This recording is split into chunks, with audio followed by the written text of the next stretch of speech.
Kowe etok-etoke ngeterke panganan ning sing paling penting. Kekno layang iki. Ngerti Mbak Yu? Sik. Salah.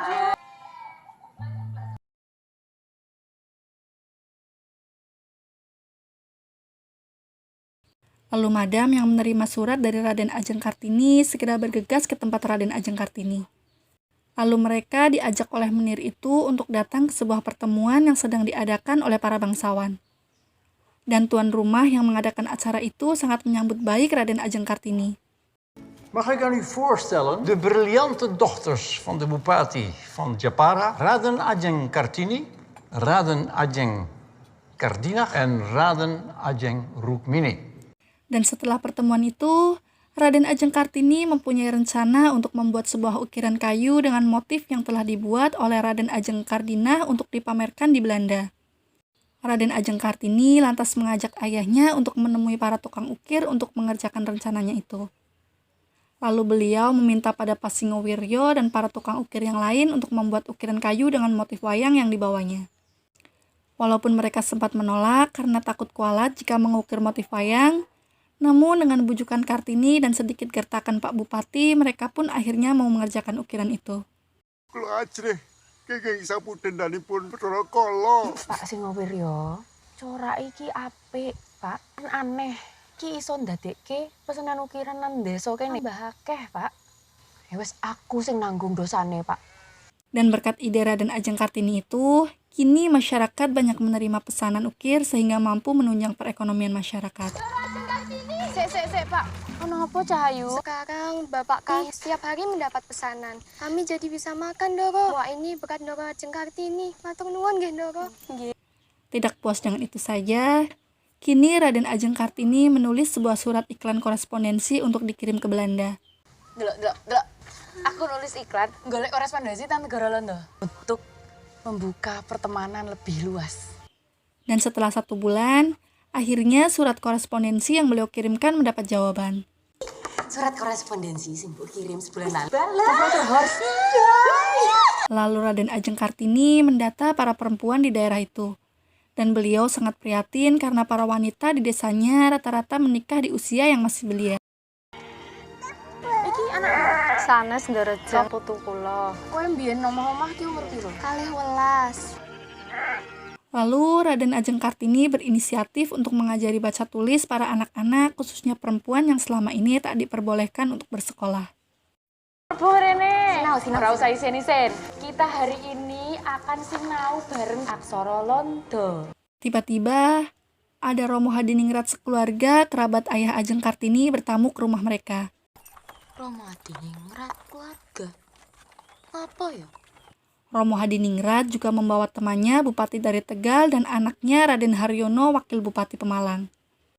Mereka datang ke tempat itu untuk menagih janji pada ayah Raden Ajeng Kartini. Iki Haryono. Piye kabar Le? Saya Pak De. Masih ingat janji Kang Mas dengan Dimas Aryo. Lalu malamnya, ayahnya mengundang Mbah Yai Soleh Darat untuk mengisi pengajian di rumah beliau. Dan Mbah Yai menerangkan tentang makna dari surat Al-Fatihah. Ar-Rahmanir-Rahim, Maha Pengasih dan lagi Maha Penyayang. Raden Ajeng Kartini sangat tertarik dengan kajian Mbah Yai Soleh Darat. Kecuali Raden Ajeng Kardinah yang mencium aroma tak enak dengan datangnya tamu ayah mereka. Rasanya kurang enak. Setelah selesai pengajian, Raden Ajeng Kartini langsung menemui Mbah Yai Soleh Darat untuk menanyakan sesuatu. Beliau menanyakan apakah dalam Islam ada batasan gender dalam mencari ilmu, dan apakah perempuan dibolehkan menuntut ilmu sebagaimana laki-laki. Pak Kiai, apakah dijelaskan dalam ayat itu bahwa membaca itu hanya untuk laki-laki? Dan kecurigaan Raden Ajeng Kardinah pun terbukti. Para tamu ayah mereka melamar Raden Ajeng Kardinah untuk dijadikan istri Raden Haryono, Wakil Bupati Pemalang itu. Kardinah. Calon jodohmu kuwi. Daging Romo. Kadung janji, Nduk. Raden Ajeng Kardinah sempat menolaknya dan ingin mengakhiri hidupnya. Namun kedua saudaranya menguatkannya. Aku harus mati wae. Coba yang ngono. Aku harus mati. Akhirnya dengan sangat terpaksa pernikahan Raden Ajeng Kardinah pun digelar. Lalu Rukmini yang menyaksikan pernikahan saudaranya itu lari dan takut jika dia akan bernasib sama dengan Raden Ajeng Kardina, yaitu menikah dengan laki-laki yang sama sekali tidak ia kenal. Awake dhewe kudu kuat. Apapun kahanane, wegah nikah. Kamu saksiku. Ora bakal aku nikah. Karena takut akan terpengaruh dengan Raden Ajeng Kartini, Ndoro Muryam pun memisahkan tempat tidur mereka berdua. Rukmini, pindah kamar. Nyuwun sewu. Kenging menapa Ibu? Rasa perlu ngerti. Kamu perlu ngerti. Aku lebih punya kuasa ngatur Rukmini ketimbang kamu. Bereskan baju-baju Rukmini. Lalu Raden Ajeng Kartini direkomendasikan untuk melanjutkan sekolahnya di Belanda oleh Meneer van Kol. Ayahnya sempat ragu karena beliau tahu kalau dengan diizinkannya Raden Ajeng Kartini bersekolah pasti akan ditentang oleh keluarga besarnya.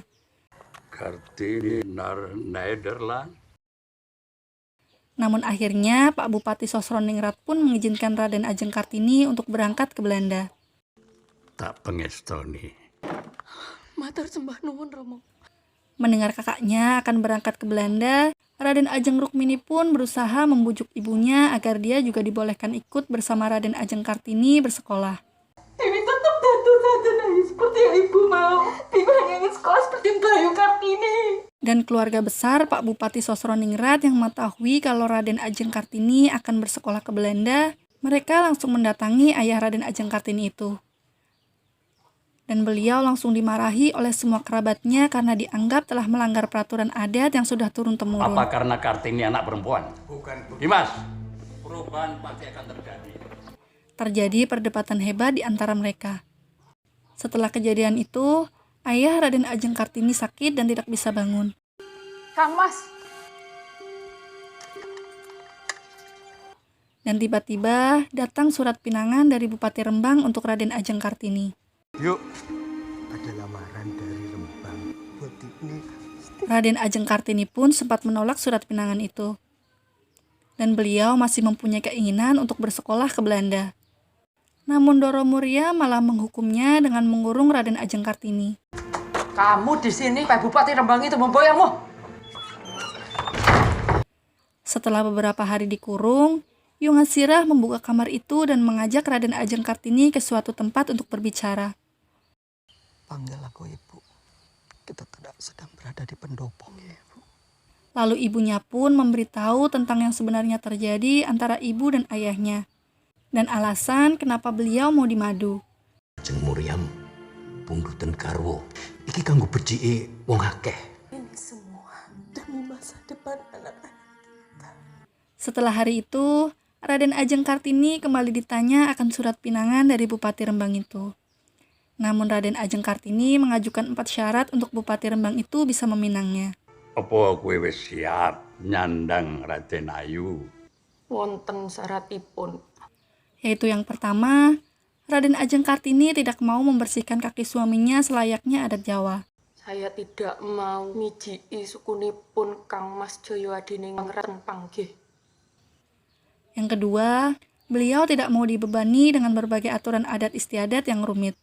Saya tidak mau dibebani dengan peranatan sopan santun yang rumit.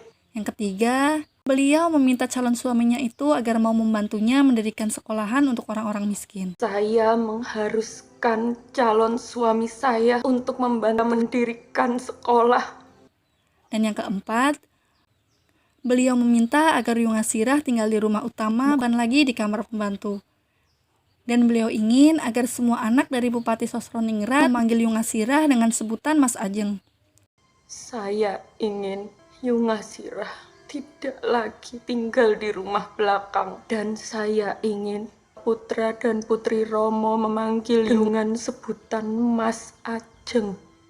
Ndoro Muryam pun sempat keberatan dengan persyaratan yang diajukan Kartini. Cukup nih.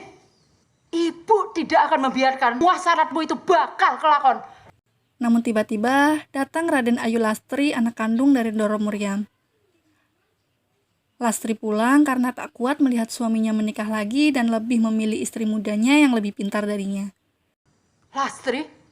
Suami saya menikah lagi, Bu. Lastri gak kuat, Bu. Nih, terus Mbak Yumu iki ndukung kowe nih. Dan Raden Ayu Lastri kini mendukung cita-cita Raden Ajeng Kartini. Lalu ayahnya pun segera memerintahkan untuk menulis syarat-syarat dari Raden Ajeng Kartini itu dan segera mengirimkannya ke Bupati Rembang. Ya wis. Cepet-cepet ditulis syarat-syarat diatur ke Bupati Rembang. Nggih, Romo.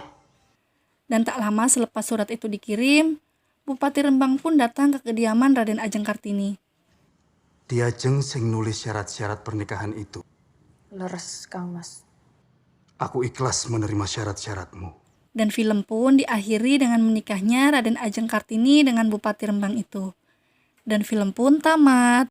Nyuwun sewu, Romo. Ini nyuwun pamit nggih. Ini mau dadi Raden Ayu. Oke Lur, terima kasih sudah menonton. Tunggu video selanjutnya ya. Salam sedulur.